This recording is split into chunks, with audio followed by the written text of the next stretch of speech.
여러분 안녕하십니까? KBC 8시 뉴스입니다. 광주 전남 발전을 견인할 핵심 사업들이 관련법 제정이나 개정이 이루어지지 않아 물꼬를 트지 못하고 있습니다. 광주 군공항 이전과 해상풍력특별법, 전남의대 신설법 등이 지난해 국회 문턱을 넘지 못했는데요. 올해 상황은 어떨지 이상원 기자가 전망했습니다. 이전 지역의 정부 지원을 강화하는 것이 핵심인 광주 군공항 이전 특별법은 지난달 28일 국회 국방위원회 법안심사 소위에 회부됐습니다. 국방위 전체회의, 법사위, 본회의 등 최종 통과까지는 여러 단계가 남아있지만 지역 현안 법안 중 가장 빨리 올해 안에 통과될 가능성이 높습니다. 쌍둥이 법안으로 불리는 대구 경북 통합신공항 특별법 통과에 국민의힘이 사활을 걸고 있는 만큼 여야가 주고받기식 정치력을 발휘한다면 심사에 속도가 붙을 것으로 보입니다. 가능하면 3월까지는 대구와 함께 광주 군공항 특별법도 처리돼야 된다고 생각을 하고요. 그 전망에 있어서는 저는 긍정적으로 생각하고 있습니다. 전남 도민들의 30년 수건인 전남의대 신설을 위한 특별법은 지난해 대를 가제 만들었습니다. 의대 정원 확대에 반대하는 의사협회 반발에 전남 내에서도 서로 자기 지역구에 의대를 유치하려는 갈등까지 빚어지고 있기 때문입니다. 풍력발전 인허가 절차를 간소화하는 해상풍력특별법은 여당이 어민 수용성 확보와 환경 영향평가 등을 이유로 반대하면서 소관 상임위에 계류 중입니다. 재작년 전남의 가장 큰 입법 성과였던 여순사건 특별법은 올해 개정 논의가 더욱 활발해질 것으로 보입니다. 희생자들의 명예회복을 위해 특별재심 제도를 도입하고 유족에게도 경제적 지원이 가능하도록 하는 개정안이 발의돼 상임위에서 본격적인 논의가 시작됐습니다. 국회에서 만장일치에 가깝게 통과를 시켰기 때문에 그 정신은 지금도 계속 유지될 거라고 생각합니다. 그래서 부단하게 노력하고 있습니다. 여야의 날선 공방이 해를 넘겨도 여전한 가운데 지역의 핵심 법안들이 올해는 정쟁의 파고를 넘어 통과될 수 있을지 주목됩니다. KBC 이상환입니다. 사라질 뻔한 지역화폐 국비 예산이 여야 협상 끝에 올해 절반 수준으로 겨우 살아났습니다. 하지만 상당수의 지자체들은 자체 예산을 투입해서라도 발행 액수를 줄이지 않기로 했는데요. 지역 상품권이 소비 수단으로 자리 잡았고 지역 경제 활성화에 보탬이 되고 있기 때문입니다. 이동근 기자의 보도입니다. 2019년 첫 발행 이후 주민들의 지갑 속에 자리 잡은 지역사랑 상품권은 지역 상인들과 소비자들에게 큰 호응을 얻으며 지역 상권의 버팀목 역할을 하고 있습니다. 타 지역으로 간 돈이 우리 지역에서 다 쓰고 있으니까 그것이 그전에는 50% 온다지만은 지금 거의 한 95% 정도는 지역에서 활동하고 있기 때문에 올해는 반토막 난 정부 지원으로 지자체의 예산 부담이 커졌습니다. 하지만 전라남도와 상당수의 시군은 지역 화폐의 가치와 효과를 감안하면 지역사랑 상품권을 줄이지 않기로 했습니다. 지역 화폐가 지역 자금 여기 유출 효과와 지역 상권 살리기에 효과가 있으므로 전년도 수준인 1조 원을 발행을 목표로 하고 있습니다.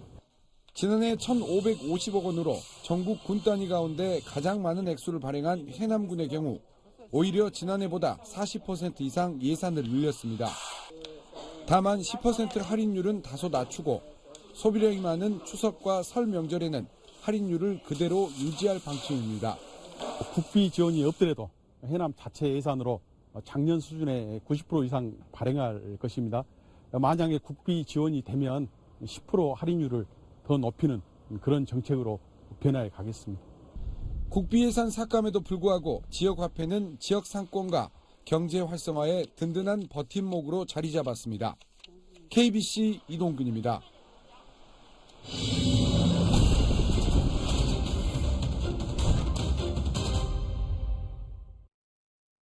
주말인 오늘 광주와 전남은 한때 전 지역의 미세먼지와 초미세먼지 주의보가 동시에 발령되면서 하루 종일 회색빛 하늘을 보였습니다.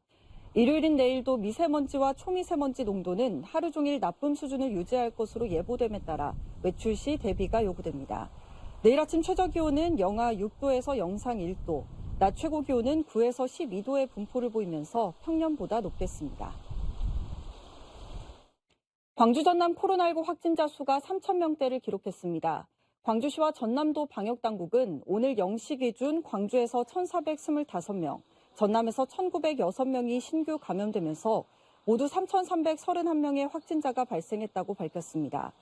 광주 전남의 일일 확진자 수는 지난 3일 4,258명을 기록한 이후 꾸준히 하락세를 보이고 있습니다.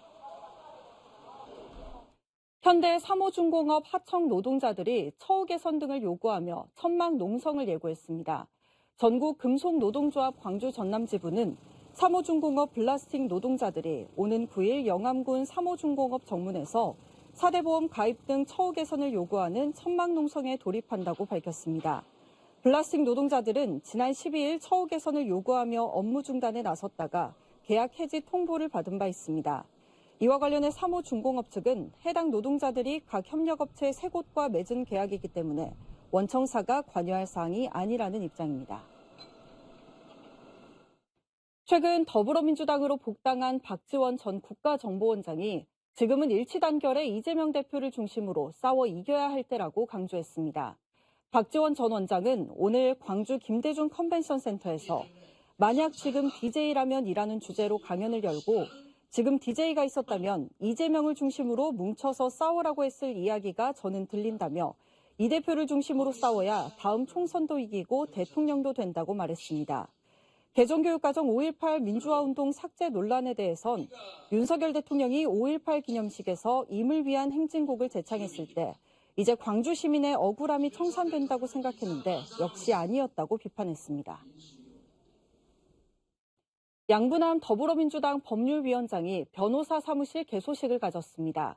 양부남 위원장은 오늘 광주시 금호동 사무실에서 개소식을 열고 어려운 환경을 이겨내고 고등검사장까지 올랐던 경험을 바탕으로 광주 시민을 위하고 사회적 약자를 위하는 변호사가 되겠다고 밝혔습니다. 양 위원장은 차기 총선에서 광주 최대 접전지로 꼽히는 서구을 지역의 입지자 중 한 명으로 꼽힙니다. 조선 유학사에 큰 발자취를 남긴 고봉 기대승 선생을 기리는 호남 지역 첫 강학회가 광주 월봉서원에서 사흘 일정으로 진행되고 있습니다. 강학회 이틀째인 오늘은 월봉서원과 퇴계 이황 선생을 기리는 경북 안동 도산서원의 후학과 시민 등 40여 명이 오전 9시부터 낮 12시까지 진행되는 조강과 오후 2시부터 5시까지 진행되는 주강에 참석해 강독과 토론을 이어갔습니다. 전라남도가 민원 처리 담당 직원을 보호하기 위한 안전대책을 추진합니다. 전남도는 민원 담당자들의 안전한 근무 환경 조성을 위해 CCTV와 비상벨, 녹음기, 휴대용 카메라 등 안전장비 등을 설치하고 민원인의 폭언과 폭행에 따른 치료비 등을 지원할 예정이라고 밝혔습니다. 행정안전부에 따르면 민원인의 위법 행위는 2019년 38,054건에서 지난해 51,883건으로 2년 새 13,000건 넘게 늘었습니다.